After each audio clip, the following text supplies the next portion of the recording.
Hello বন্ধুরা, আবারও আজকে একটা লং ভিডিও নিয়ে চলে এলাম। তো আজকে আমি রাতে রান্না করব। তো আমি এখানে দেখো, আজকে হবে রাতের মেনুতে হবে চিকেন নিয়ে এসেছি। 500 মতো চিকেন আনিয়েছি ছেলেকে দিয়ে। আজকে চিকেন কষা আর মটরশুঁটির কচুরি বানাবো। তো ঠান্ডা লেগেছে, শরীরটাও ভালো নেই, ওই যে ঝাল ঝাল করে চিকেন কষা আর মটরশুঁটি কচুরি হবে। তো ওই জন্য রসুন, পেঁয়াজ, আদা, দুটো কাঁচা লঙ্কা, দুটো শুকনো লঙ্কা আর তলাতে কিছুটা গোটা জিরে আর কিছু গোটা ধনে আমি দিয়ে রেখেছি। এবার সবগুলোকে একসাথে পেস্ট করব। তো দেখো, মশলাটা আমি পেস্ট করে নিয়েছি। এবারে এখানে 3টে মাঝারি সাইজের টমেটো কেটে নিয়েছি, এটাকেও পেস্ট করে নেব। আর হ্যাঁ, চিকেন কষাতে 1.5 খানা আলু আমি কেটে নিয়েছি, চিকেন কষায় দেব, কারণ আলু না হলে চলবে না, ওই জন্য আলু কেটে নিয়েছি। আর হাফ ক্যাপসিকাম কেটে রেখেছি। আর দেখো, কড়াইয়ে তেল বসিয়ে দিয়েছি, তেলটা এবার গরম হতে দিয়েছি। তেলটা গরম হোক। তো দেখো, তেল গরম হয়ে গেছে, আমি আলুগুলো দিয়ে দিয়েছি। আলুগুলো দিয়ে লাল করে, আলুগুলোকে হালকা লাল করে ভেজে নেব। তো দেখো, আলুগুলো ভেজে তুলে নিলাম। দিয়ে মশলা যে পেস্টটা করে রেখেছিলাম, রসুন, আদা, পেঁয়াজ, গোটা ধনে, গোটা জিরের যে পেস্টটা করে রেখেছিলাম, সেটা তেলে দিয়ে দিলাম। এবারে এটাকে বেশ ভালো করে এখন কষাবো।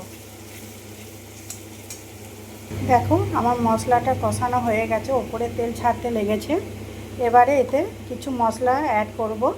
তো দেখো, আমি এখানে নিয়ে নিয়েছি হলুদ গুঁড়ো, কাশ্মীরি লঙ্কা গুঁড়ো, সামান্য করে ধনে গুঁড়ো আর জিরে গুঁড়ো, কারণ আমি এখানে গোটা ধনে আর গোটা জিরে পেস্ট করেছিলাম, ওই জন্য এখানে ধনে আর জিরে গুঁড়োগুলো অল্প করে করে দিচ্ছি। এগুলো সব একসাথে দিয়ে দেবো, দিয়ে ভালো করে মিক্স করব। এবারে লো ফ্লেমে এবারে দিয়ে দেবো টক দই। লো ফ্লেমে করতে হবে, কারণ গ্যাসটা যদি বাড়িয়ে দাও তাহলে ফেটে যাবে দইটা, ওই জন্য লো ফ্লেমে এটাকে ভালো করে মশলার সাথে মিক্স করে নিতে হবে। তো দেখো, এটাকে আমি টক দইটাকে মিক্স করে নিয়েছি, ভালোভাবে মিক্স হয়ে গেছে। এবারে গ্যাসটাকে আমি মিডিয়াম টু হাইয়ে করব।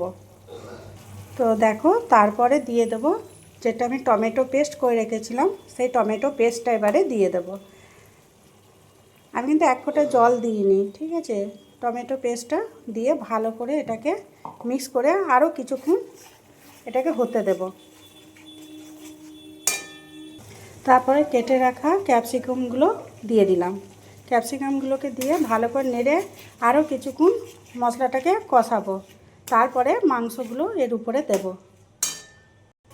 দেখো, মশলাগুলো সব একসাথে সুন্দরভাবে মিক্স হয়ে গেছে, ওপরে তেল ছাড়তে লেগেছে।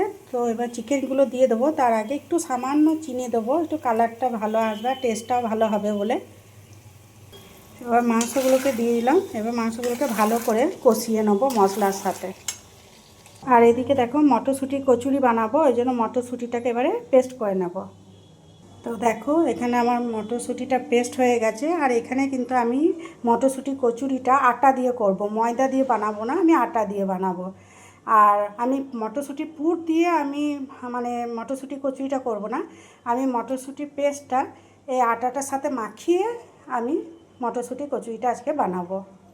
তো এতে আমি দেখো আটাতে নুন দিয়ে দিয়েছি স্বাদ মতো, আর সাদা তেল দিয়ে দিয়েছি। এবারে সবগুলোকে মটরশুঁটির পেস্টটা দিয়ে মাখাবো। তো দেখো বন্ধুরা, আমার মটরশুঁটির কচুরি মানে মাখা হয়ে গেছে, লোই কেড়ে নিয়েছি। এবারে বেলে গরম গরম ভাজবো। আর এইদিকে চিকেন কষা হচ্ছে, তো দেখি কতটা চিকেন সেদ্ধ হলো, এবার দেখি। তো দেখো, আমার চিকেন কষাটা হয়ে এসছে, আর ভালো সেদ্ধও হয়েছে চিকেনটা। তো এবারে এতে দিয়ে দেবো একটু কস্তুরি মেথি আর গরম মশলা, দিয়ে কিছুক্ষণ হয়ে আবার অফ করে দেবো।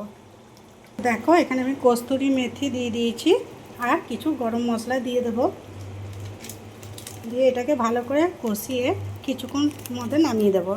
তো দেখো বন্ধুরা, এর আরেকদিকে আমি মটরশুঁটি কচুরি বসিয়ে দিয়েছি। তো এদিকে হয়ে গেছে চিকেন কষা, আর এদিকে হচ্ছে মটরশুঁটির কচুরি। কত সুন্দর ফুলে উঠছে দেখো। তো দেখো বন্ধুরা, আমার গরম গরম মটরশুঁটির কচুরি আর এদিকে চিকেন কষা গরম গরম হয়ে গেছে। এবারে সবাইকে খেতে দিয়ে দেবো। তো আমি এখন বাজছে রাত 10টা। তো এখানে আমি ভিডিওটা শেষ করলাম। যদি ভালো লাগে প্লিজ সাবস্ক্রাইব করে দিও আর একটা লাইক করে দিও। আজকের মতো এখানে ভিডিওটা শেষ করলাম। সবাইকে গুড নাইট।